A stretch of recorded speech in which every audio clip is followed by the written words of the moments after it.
The 1980 film adaptation of The Shining was a real shocker of a flick, even despite Stephen King wasn't thrilled with it. What about its sequel? Well, then, you're about to hear Red Rum again. Here's a review of Stephen King's Doctor Sleep. Big D's Entertainment Rankings and Reviews.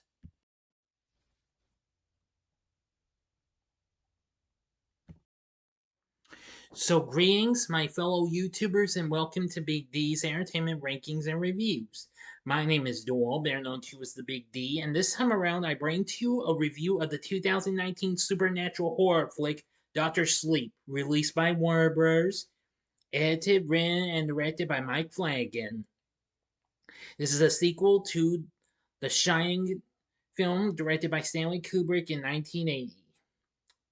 It's an adaptation of Stephen King's 2013 novel of the same name, starring Ewan McGregor as a now grown up version of Danny, now just simply Dan Torrance, who a man with psychic abilities and a drinking problem who struggles with childhood trauma caused by the horrors at the Overlook Hotel.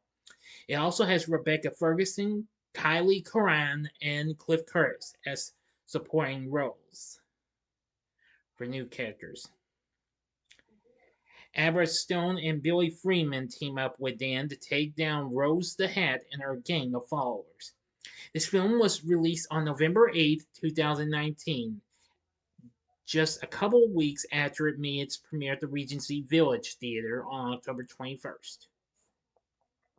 The film did get some pretty decent reviews, but unfortunately, it was a slight disappointment, even though it did okay against its budget and what have you. Now, before I go ahead and get into this, if you haven't seen my review of The Shining from 1980, click on that card and you can check out my review in case you might have missed it, or if you want to see it again.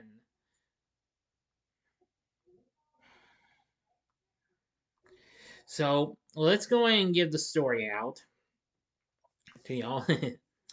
Dan Torrance, still traumatized from his family's 1980 ordeal at the Overlook Hotel, is followed by the ghosts of the Overlook seeking his shining. The ghost of Dick Halloran teaches him how to capture the ghosts in psychic lockboxes.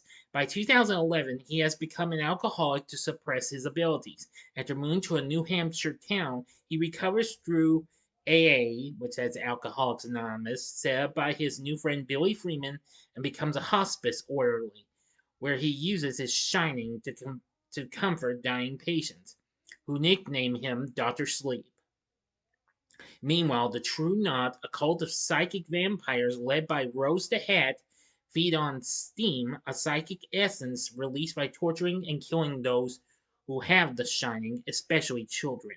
In 2019, a young girl named Abra Stone, whose shining is even greater than Dan's, telepathically reaches out to him and the two form a psychic friendship. Meanwhile, the True Knot are starving, as steam has become increasingly rare. They torture a boy to death for steam.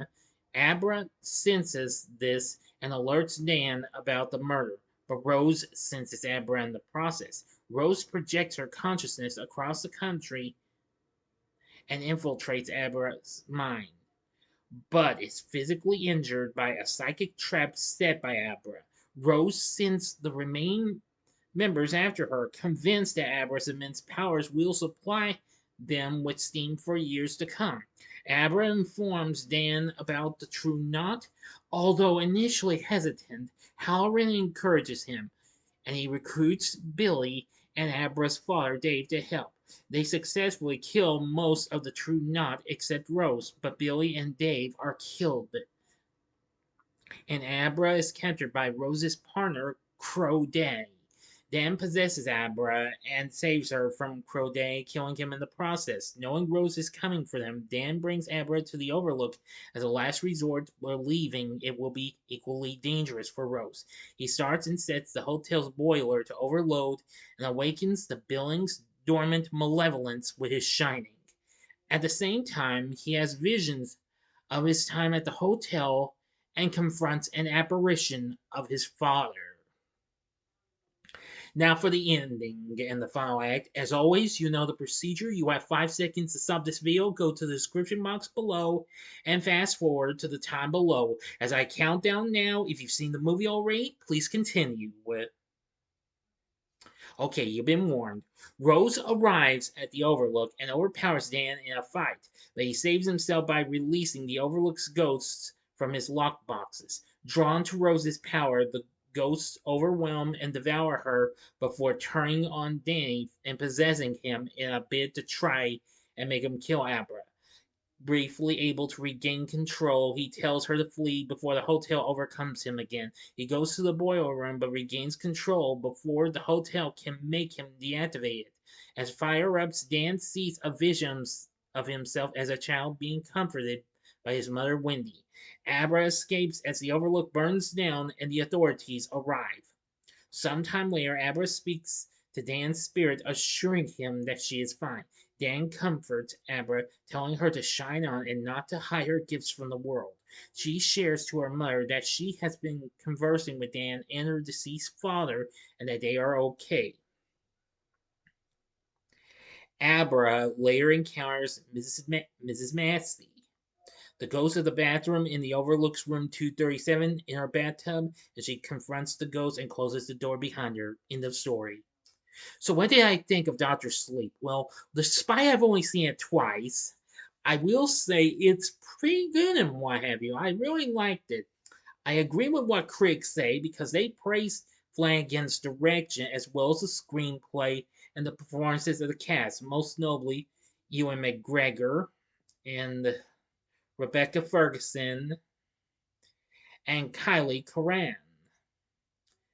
However, they criticize its lengthy runtime of 152 minutes, which that's 2.5 hours, and that's a few minutes more than its predecessor. There would they later on they would release an even longer cut of the film, a director's cut, which I haven't seen, but I do know that it's supposed to be even. I don't know, but I will say it was still good. The film, unfortunately, was a slight disappointment, factually considered a big disappointment at the box office, making only 72 million worldwide against its 45 to 55 million dollar budget, com- compared to the other King adaptations released the same year, which were Pet Sematary and It Chapter 2.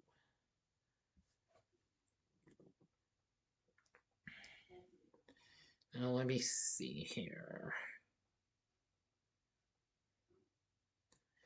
The film currently sits certified fresh on Rotten Tomatoes with 78%, saying the film forsakes the elemental terror of its predecessor for a more contemplative sequel that balances poignant themes against spine tingling chills. That's understandable. A reviewer for RogerEbert.com said Flanagan was tasked with making a sequel to a film that stays loyal to a book that ignores the changes made in the first movie. That ain't easy, and while one can sometimes feel Flanagan struggling to satisfy both King and Kubrick fans, when he really should be trusting his own vision, he's talented enough to pull off this difficult blend of legacies. The Guardian gave it a pretty good, review, knowing that adapting Stephen King is one thing, writing a spiritual sequel to a Stanley Kubrick movie, quite another.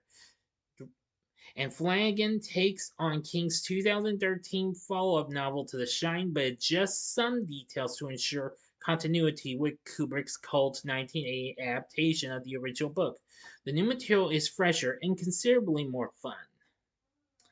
A critic from the BBC stated it's credible in its characterization, rich in mythological detail, and touchingly sincere in its treatment of alcoholism and trauma.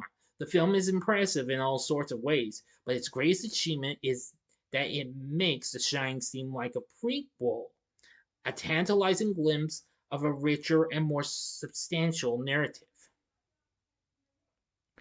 It got more good reviews and what have you. Well, Empire well, was good. The National Review Thought that though Kubrick's adaptation and The Shawshank Redemption are the only films made from King's stories that achieved greatness, nearly everything he writes contains at least one brilliantly twisted element, and this film has lots of them.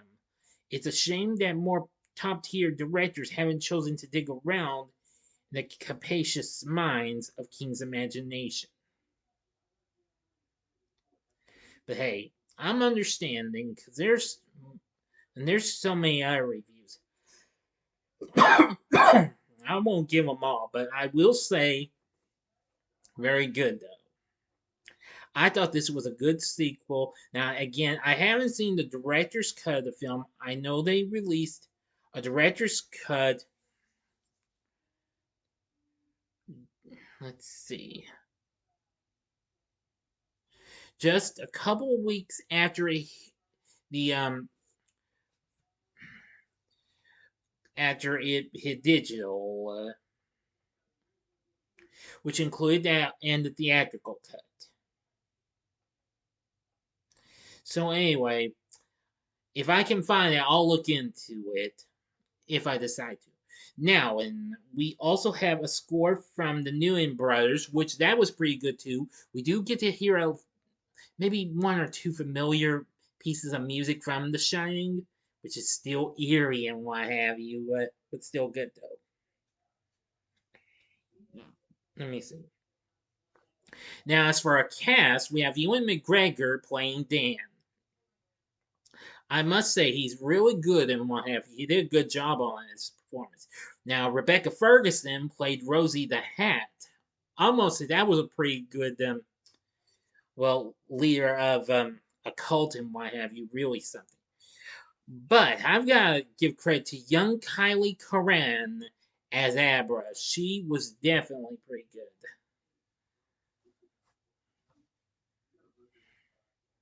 Let's see. Now, of course, Carl Lumbly takes over the role of Dick Halloran since Scatman Crothers has been dead since the late 80s, if I'm not mistaken. Yeah, well, actually, correction, close to, about the end of the mid 80s. Apologies. Let's see. But still did pretty good. Zon McLaren played Crow Day, pretty good performance. Emily Allen Lind played Snake by Andy, another member of True Knot. Why does that name sound familiar? Oh yes. Oh yeah, she's the sister to Olivia Allen Lind. You might know her from Chucky. She played Lexi, and of course, Mother's Barbara Allen Woods. Let's see. Bruce Greenwood played Dr. John Dalton, the leader of Dan's AA group and boss at the hospice. So, anyway, I'm going to say it was really good. And we also have Jacob Tremblay as Bradley Trevor, a victim of the True Knot. Of course, this was, let's see, I'm trying to check here. Yes, this was after he did Good Boys that same year. He was recently in films like Wonder and the Predator before this. So that's really something, I will say. And finally, Henry Thomas. Does that name sound familiar? Yeah, you should know that would be Elliot from E.T. Now, he plays the bartender, an apparition who calls himself Lloyd, but resembles Jack Torrance, Dan's late father. Really something. So anyway, I've got to say the direction and screenplay was really good. So was the performance by some of the cast members. Its score isn't too bad. So overall, Doctor Sleep's not too bad of a sequel. But would I recommend it? I would say, I'd say sure, go ahead. I mean, if you liked The Shining, I'm sure you'll feel right at home with Doctor Sleep. It's a pretty good sequel, and what have you. Now, prior to the film's release, Warner Bros. Has had enough confidence in the film that they hired Flanagan to script a prequel with the working title Halloran. But however, that project was canceled. But they also confirmed that he was interested in directing a sequel focused on Abra. We'll see what happens. Let's not jump to any possibilities yet, but it could happen. So anyway, what did you think of Doctor Sleep? Let me know in the comment section below. If you liked the video, click the like button, subscribe, and be a part of the Big D Nation. And this is my final review of the year, but no worries, people. We'll have another video coming up soon. So if you like this, consider checking out my reviews for the other two films that of based on Stephen King's work that came out that year in 2019. The upper left-hand corner is my review of the Pet Cemetery remake. The upper right-hand corner is my review of It Chapter 2.